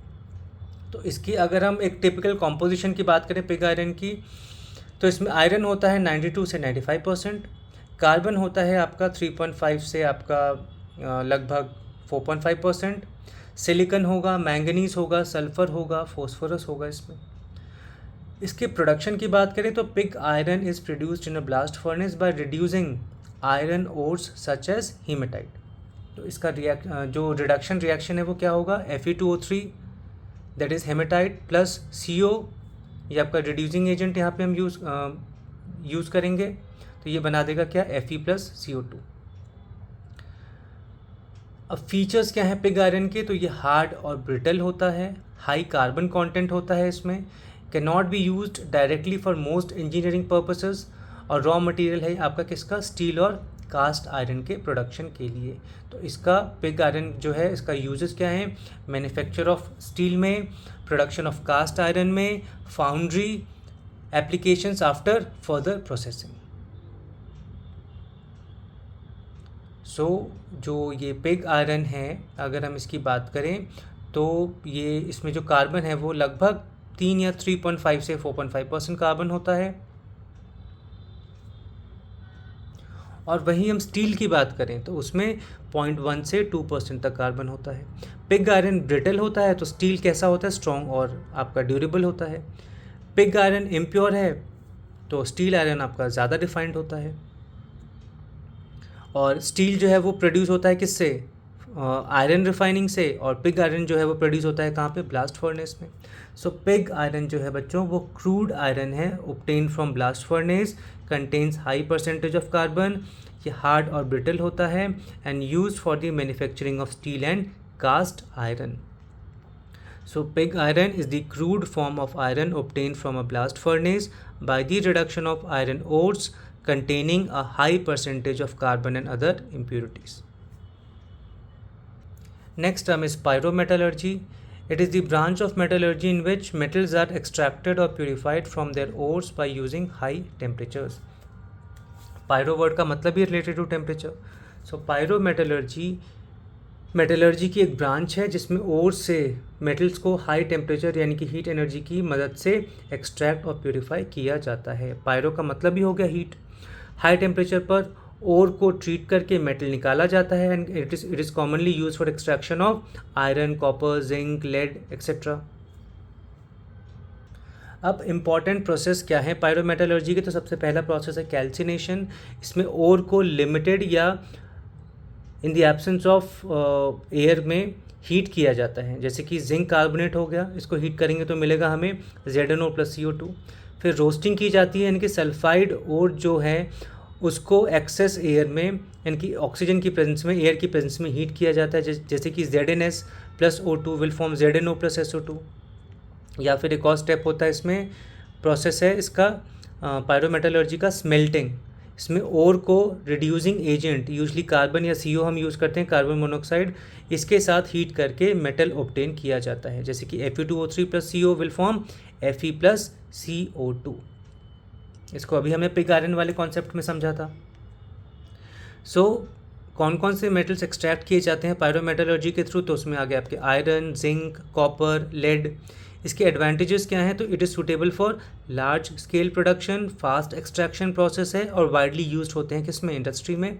बट इसके लिमिटेशन है कि ये हाई एनर्जी कंजम्पशन है, एनर्जी का बहुत ज़्यादा यूज़ करता है ये, and it cause air pollution due to gaseous emission, और इसके दौरान हार्मफुल गैसेस का भी एमिशन हमें देखने को मिलता है। सो पायरोमेटलर्जी जो है वो क्या है, extraction using heat energy, it includes calcination, roasting and smelting, used for iron, copper, zinc and lead extraction, और इम्पॉर्टेंट है आपका इंडस्ट्रियल मेटलर्जिकल मेथड में। So pyrometallurgy is the extraction and purification of metals from their ores using high temperature thermal processes. Next term is polar molecule. It is a molecule that has an unequal distribution of electrical charge resulting in a permanent dipole moment with positive and negative ends. इसकी example हो गया water. It is a polar molecule because of its bent shape and unequal charge distribution. तो polar molecule वो molecule होता है जिसमें positive और negative charge का डिस्ट्रीब्यूशन एसिमेट्रिकल होता है, जिसके कारण मॉलिक्यूल में नेट डाइपोल मोमेंट प्रेजेंट होता है। अब मॉलिक्यूल्स पोलर होते क्यों हैं? तो एटम्स की इलेक्ट्रोनेगेटिविटी डिफरेंट होती है, तो इस वजह से पोलैरिटी डेवलप होती है। इलेक्ट्रॉन्स अनइक्वल शेयर होते हैं, इस वजह से चार्जेस कंप्लीटली कैंसिल नहीं हो पाते हैं, तो इस वजह से भी मॉलिक्यूल्स पोलैरिटी शो करते हैं। साथ ही साथ में जो नेट डाइपोल मोमेंट है वो भी प्रेजेंट रहता है, इसी वजह से मॉलिक्यूल्स पोलर होते हैं। तो ये 4 रीजंस आप लोग ध्यान रखिएगा कि एटम्स की इलेक्ट्रोनेगेटिविटी डिफरेंट होती है, इस वजह से इलेक्ट्रॉन्स अनइक्वली शेयर होते हैं, चार्जेस कंप्लीटली कैंसिल आउट नहीं होते हैं और नेट डाइपोल मोमेंट प्रेजेंट रहता है। अब पोलर मॉलिक्यूल्स के कैरेक्टरिस्टिक्स क्या हैं? तो परमानेंट डाइपोल मोमेंट होता है, इसमें पॉजिटिव और नेगेटिव पोल्स प्रेजेंट होते हैं, पोलर सॉल्वेंट्स जैसे कि वाटर में ईजिली डिजॉल्व हो जाते हैं पोलर मॉलिक्यूल्स, और स्ट्रॉन्ग इंटरमॉलिक्यूलर फोर्सेस शो करते हैं। एग्जाम्पल पोलर मॉलिक्यूल्स के हो गए water, ammonia, NH3, hydrogen chloride, HCl, sulphur dioxide, SO2। Water molecule की अगर हम बात करें तो इसमें OH बॉन्ड्स जो हैं वो पोलर हैं, मॉलिक्यूल बेंट शेप का होता है, डाइपोल्स कैंसिल नहीं होते हैं, इसीलिए H2 हमारा पोलर मॉलिक्यूल होता है। तो पोलर मॉलिक्यूल में नेट डाइपोल मोमेंट प्रेजेंट होता है, लेकिन वही नॉन पोलर मॉलिक्यूल में नेट डाइपोल मोमेंट प्रेजेंट नहीं होता। पोलर मॉलिक्यूल में अनइक्वल चार्ज डिस्ट्रीब्यूशन होता है, लेकिन नॉन पोलर में इक्वल चार्ज डिस्ट्रीब्यूशन होता है। नॉन पोलर का एग्जांपल हो गया H2O NH3, तो नॉन पोलर का एग्जांपल हो गया O2 N2, O2 यानी कि ऑक्सीजन मॉलिक्यूल या फिर N2 यानी कि nitrogen molecule. So polar molecule has a permanent dipole moment. It has unequal electron distribution. It depends on electronegativity and molecular shape. Example में हमने क्या देखा? H2O, NH3 और HCl. नेक्स्ट टर्म आता है हमारे पास P type semiconductor. It is a semiconductor formed by doping a pure semiconductor with a trivalent impurity, creating holes as the majority charge carriers. Example है boron is commonly use to produce p type silicon. P type semiconductor एक extrinsic semiconductor होता है जो कि pure semiconductor silicon या germanium में trivalent impurity मिलाने से बनाया जाता है। इसमें होल्स मेजॉरिटी चार्ज कैरियर्स आपके होते हैं। तो फॉर्मेशन की बात करें तो प्योर सिलिकॉन या जर्मेनियम में ट्राईवेलेंट एलिमेंट मिलाया जाता है, इस वजह से बनते हैं।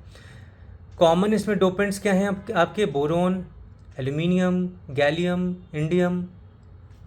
अब मैकेनिज़्म को ज़रा हम समझें पी टाइप सेमीकंडक्टर में, तो सिलिकॉन के 4 वैलेंस इलेक्ट्रॉन्स होते हैं, ट्राईवेलेंट इम्प्योरिटी के 3 वैलेंस इलेक्ट्रॉन होते हैं, तो एक कोवेलेंट बॉन्ड इनकम्प्लीट रह जाता है, इससे होल क्रिएट होता है। तो इनके जो आपके चार्ज कैरियर्स हैं वो कैसे हैं? होल्स होते हैं जो मेजॉरिटी चार्ज कैरियर्स हैं, और इलेक्ट्रॉन्स हैं इनमें वो माइनॉरिटी चार्ज कैरियर्स रहेंगे। किसमें? पी टाइप सेमीकंडक्टर्स में। तो इसके फीचर्स हैं कि ये इलेक्ट्रिकली न्यूट्रल होता है, ओवरऑल कंडक्टिविटी प्योर सेमीकंडक्टर से ज़्यादा होती है, करंट मेनली होल्स की मूवमेंट से इसमें फ्लो करते हैं। सेमीकंडक्टर्स भी 2 टाइप के होते हैं, पी टाइप और एन टाइप। तो पी टाइप में जो इम्प्योरिटी है वो ट्राईवेलेंट है और एन टाइप में पेंटावेलेंट होती है, जैसे कि फोस्फोरस। पी टाइप में होल्स जो हैं वो मेजॉरिटी कैरियर्स हैं, और एन टाइप में इलेक्ट्रॉन्स हैं वो आपके मेजॉरिटी कैरियर्स होते हैं।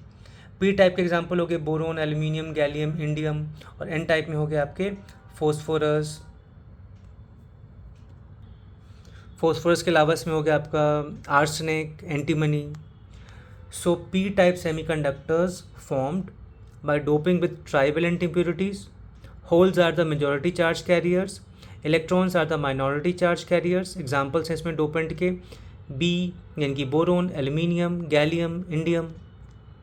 So p-type semiconductor is an extrinsic, not intrinsic, intrinsic, extrinsic semiconductor formed by doping a pure semiconductor with a trivalent impurity in which holes act as the majority charge carriers.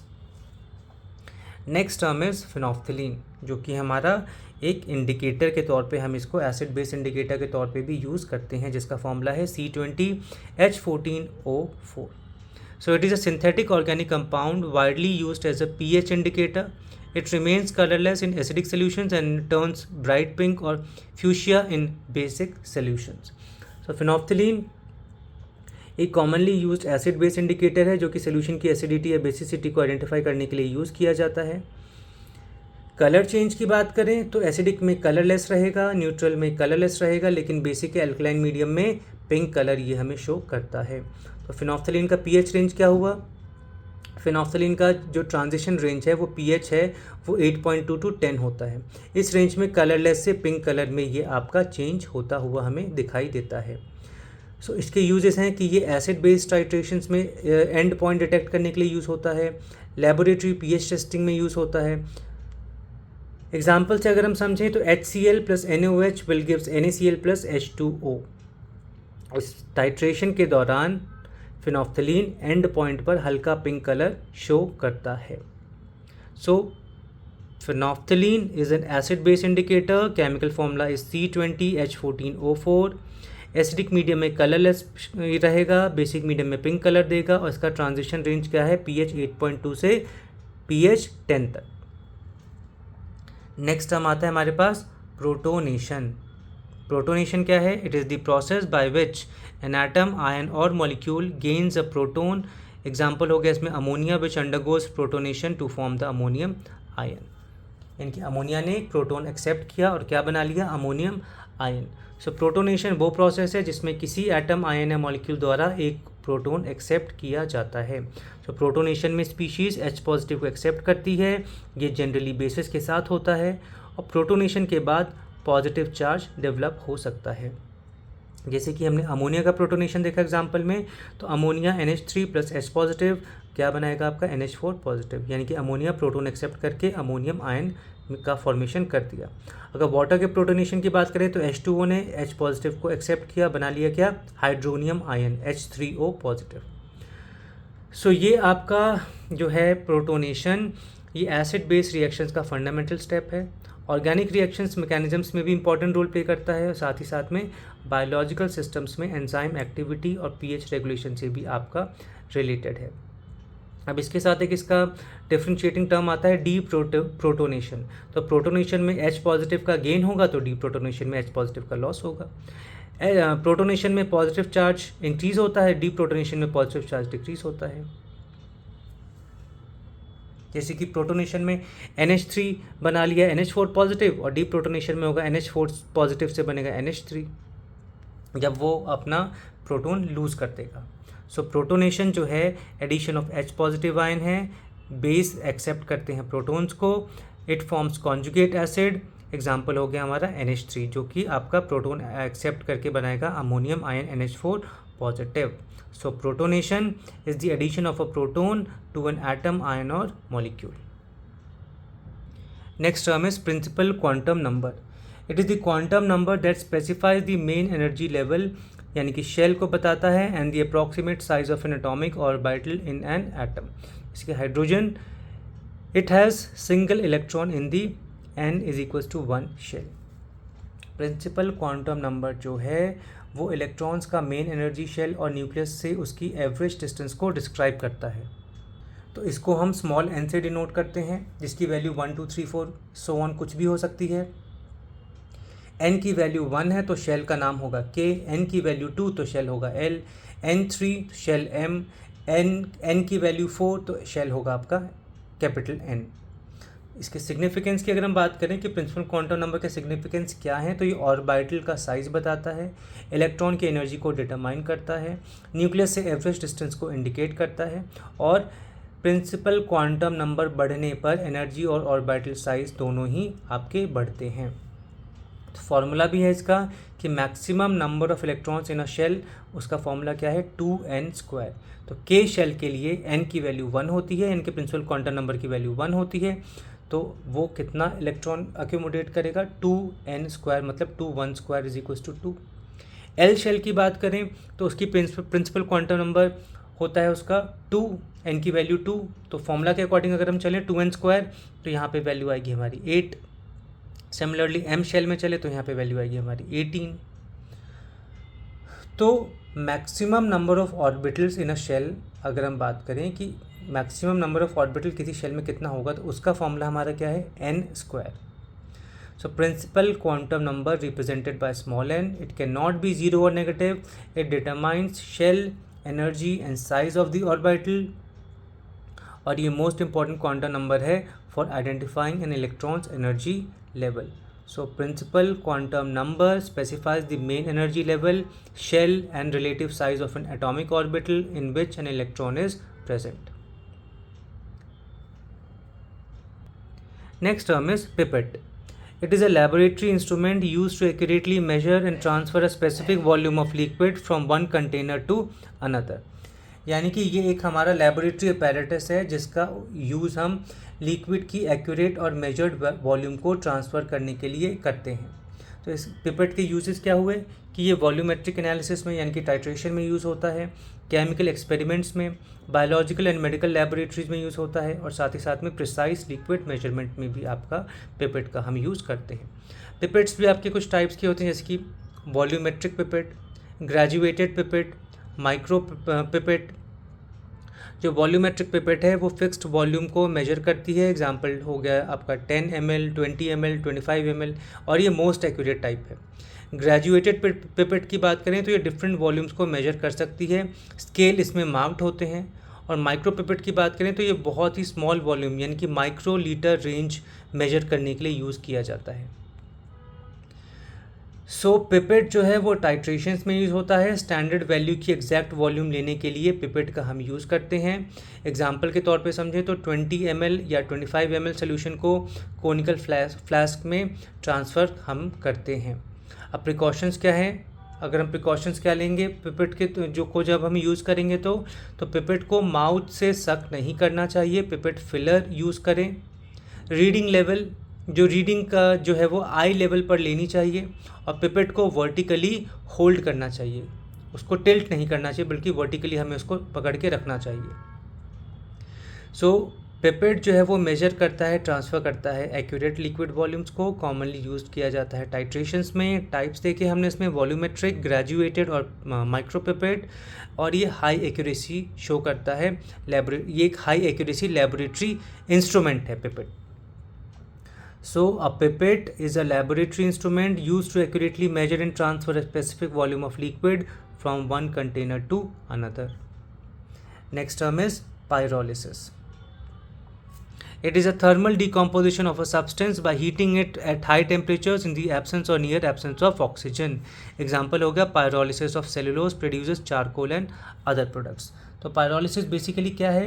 ये chemical decomposition process है जिसमें किसी organic substance को oxygen की absence या बहुत कम oxygen की presence में हाई टेम्परेचर्स पर हीट किया जाता है. अब इसके की फीचर्स क्या हैं? तो ये हाई टेम्परेचर रिक्वायर्ड होता है. इसमें ऑक्सीजन एब्सेंट या बहुत ही लिमिटेड अमाउंट में होगा. सब्सटेंस ब्रेक डाउन होकर सिंपलर प्रोडक्ट्स बनाते हैं और कंबशन से डिफरेंट प्रोसेस ये आपका होता है. जैसे कि एक ऑर्गेनिक मटेरियल लिया हमने, उसको अगर हमने हीट किया तो हमारे पास बनेगा चारकोल लिक्विड और गैस भी हमारी रिलीज़ हो सकती हैं. सो एग्ज़ाम्पल अगर हम देखें तो वुड पायरोलिसिस होता है हमारा एग्ज़ाम्पल में. इसमें वुड को ऑक्सीजन की एब्सेंस में हीट करने पर चारकोल मिलेगा, वुड टार मिलेगा, मेथनॉल मिलेगा और कंबस्टिबल गैसेस मिलेंगी. ऐसे ही प्लास्टिक वेस्ट पायरोलिसिस में प्लास्टिक को फ्यूल, ऑयल्स और गैसेस में कन्वर्ट किया जा सकता है. तो ये आपके कुछ एग्जांपल्स थे, वुड पायरोलिसिस और प्लास्टिक वेस्ट पायरोलिसिस. अब पायरोलिसिस का एप्लीकेशंस क्या है? तो charcoal manufacturing, biofuel production, waste management and recycling, industrial chemical production में यूज़ होता है आपका पायरोलिसिस प्रोसेस. पायरोलिसिस और कंबशन में डिफरेंस क्या है? तो पायरोलिसिस में ऑक्सीजन की सप्लाई बहुत लिमिटेड होगी, अब ना के बराबर होगी, लेकिन कंबशन में एक्सेस अमाउंट में ऑक्सीजन होगा. पायरोलिसिस डिकम्पोजिशन है तो कंबशन भी एक बर्निंग प्रोसेस है. पायरोलिसिस प्रोड्यूस करता है चारकोल, ऑयल, गैसेस और ये प्रोड्यूस करता है कंबशन आपका हीट, CO2. सो पायरोलिसिस जो है एक थर्मल डिकम्पोजिशन है by heat. It occurs without oxygen और with very little oxygen. It produces gases, liquid and solid residues और it is used in charcoal and biofuel production. So pyrolysis is the thermal decomposition of a substance at high temperature in the absence or limited supply of oxygen. हमारा अगला term है p orbital. It is an atomic orbital with a dumbbell shaped electron cloud formed from the second principal energy level, जहाँ पे principal quantum number की value 2 होती है. Onward where the probability of finding an electron is high. तो p और orbitals वो region है जहाँ पे इलेक्ट्रॉन्स की जो फाइंडिंग प्रोबेबिलिटी है वो बहुत हाई होती है, और नोड्स वो रीजन थे जहाँ पे बहुत ही ज़्यादा प्रोबेबिलिटी लो होती है इलेक्ट्रॉन्स के मिलने की। सो पी ऑर्बिटल एटॉमिक ऑर्बिटल का एक टाइप है जो कि पी सबशेल का हिस्सा होता है। इसका शेप डम्बेल जैसा होता है, और जो डम्बेल हम जिम में यूज़ करते हैं तो इसका शेप डम्बेल जैसा होता है, और ये न्यूक्लियस के दोनों तरफ इलेक्ट्रॉन डेंसिटी को रिप्रेजेंट करता है। तो अब इसके की फीचर्स क्या हैं कि ये इसका शेप डम्बेल शेप होता है, एजीमुथल क्वांटम नंबर इसका होता है 1, पी सबशेल यानी कि सेकेंड शेल से स्टार्ट होता है, और न्यूक्लियस पर इलेक्ट्रॉन डेंसिटी 0 होती है। नोडल प्लेन जो है वो प्रेजेंट होता है न्यूक्लियस पर। टाइप्स ऑफ पी ऑर्बिटल्स की बात करें तो एक पी सबशेल में 3 पी ऑर्बिटल्स होते हैं, जैसे कि पी एक्स, पी वाई और पी जेड। ये तीनों म्यूचुअली परपेंडिकुलर डायरेक्शंस में अरेंज्ड होते हैं, ये भी ध्यान रखने वाली बात है। इलेक्ट्रॉन कैपेसिटी की बात करें अगर हम इसमें पी ऑर्बिटल में, तो एक पी ऑर्बिटल में मैक्सिमम 2 इलेक्ट्रॉन आ सकते हैं। तो पूरे पी सबशेल में क्योंकि 3 है तो 3 इंटू 2 6 इलेक्ट्रॉन्स हमारे होंगे, क्योंकि एक ऑर्बिटल में 2 इलेक्ट्रॉन तो टोटल 3 ऑर्बिटल हैं, तो टोटल आपके पी ऑर्बिटल में 6 इलेक्ट्रॉन्स एकोमोडेट हो सकते हैं। इसका इंपॉर्टेंस क्या हुआ, कोवलेंट बॉन्ड फॉर्मेशन में इंपॉर्टेंट रोल प्ले करता है। पाई बॉन्ड फॉर्मेशन में पी ऑर्बिटल के साइड वाइज ओवरलैप से होता है।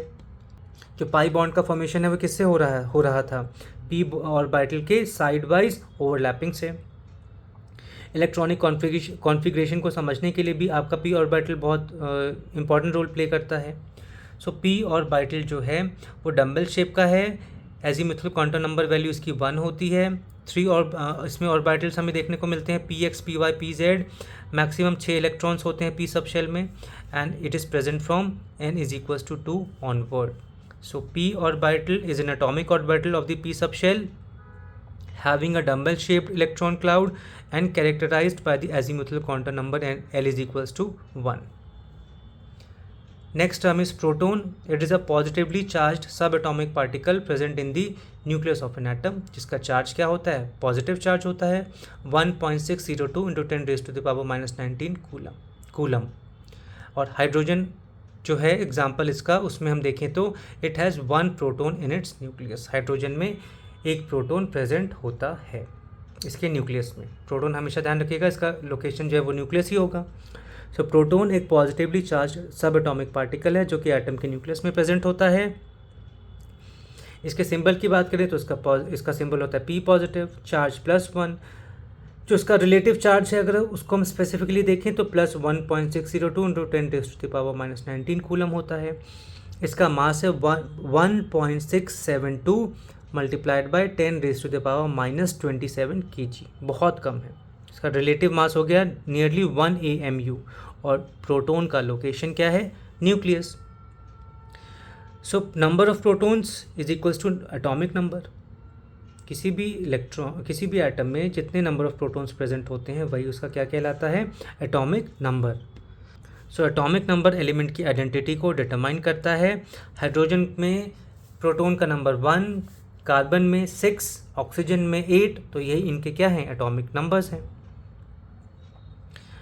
प्रोटॉन की अगर हम बात करें डिस्कवरी की तो अर्नस्ट रदरफोर्ड ने इसको सबसे पहले आइडेंटिफाई किया था। So proton is the charged particle located in the nucleus. इसका जो मास है नियरली 1 AMU होता है, and it determines atomic number and identity of an element. तो इस वीडियो का हमारा लास्ट कॉन्सेप्ट है, लास्ट टर्म है plasma state. It is the 4th state of matter. Total 5 state of matter है। So it is the 4th state of matter in which a gas becomes ionised and contains freely moving ions and electrons making it electrically conductive. कि plasma state को matter की 4th state कहा जाता है। इसमें gas के atoms इतने ज़्यादा एनर्जी गेन कर लेते हैं कि वो आयनाइज होकर पॉजिटिव आयंस और फ्री इलेक्ट्रॉन्स का मिक्सचर बना देते हैं। तो फॉर्मेशन ऑफ प्लाज्मा की अगर हम बात करें तो जब किसी गैस को बहुत ज़्यादा टेम्परेचर इलेक्ट्रिकल एनर्जी दी जाती है तो वो प्लाज्मा का फॉर्मेशंस करते हैं। तो वो गैस आपके आयंस और इलेक्ट्रॉन्स में डिसोशिएट हो जाएंगे, गैस आयनाइज होकर प्लाज्मा में कन्वर्ट हो जाती है। अब प्लाज्मा स्टेट की कैरेक्टरिस्टिक्स क्या हैं, तो it consist of free electrons and ions, electrically conductive होता है, मैग्नेटिक इलेक्ट्रिक फील्ड से अफेक्ट होता है, इसका कोई फिक्स शेप या वॉल्यूम नहीं होता, और high energy state of matter है आपका प्लाज्मा स्टेट। एग्जाम्पल जैसे कि सन एंड स्टार्स, उनमें प्लाज्मा स्टेट है। लाइटनिंग या फिर नियॉन साइंस, प्लाज्मा टीवीज़ जो हम घरों में यूज़ करते हैं, फ्लोरेसेंट लैम्प्स। सो इसके इम्पोर्टेंस क्या हुए कि यूनिवर्स का जितने भी विजिबल मैटर हैं वो सब आपके प्लाज्मा फॉर्म में हैं। फ्यूजन रिसर्च में इसका बहुत यूज़ देखने को मिलता है।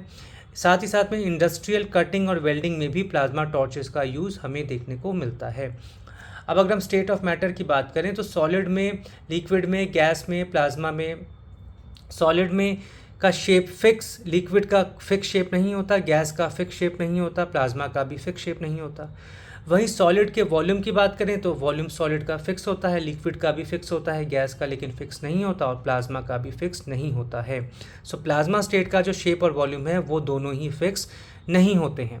सो plasma state fourth state of matter है। It contains ions and free electrons, it conducts electricity and it is found in stars, lightning and neon lamps. तो स्टूडेंट्स, आज हमने chemical term starting with alphabet P के कई important terms और उनकी definitions को समझा। आई होप कि आपको ये वीडियो आपकी केमिस्ट्री कॉन्सेप्ट्स को और मजबूत बनाने में हेल्पफुल रहेगा और आपकी एग्ज़ाम की प्रिपरेशन में भी ये हेल्पफुल साबित होगा। तो अगर आप लोगों को वीडियो पसंद आया हो तो लाइक और शेयर ज़रूर कीजिएगा। Channel science quest with NKT को सब्सक्राइब करना मत भूलिएगा।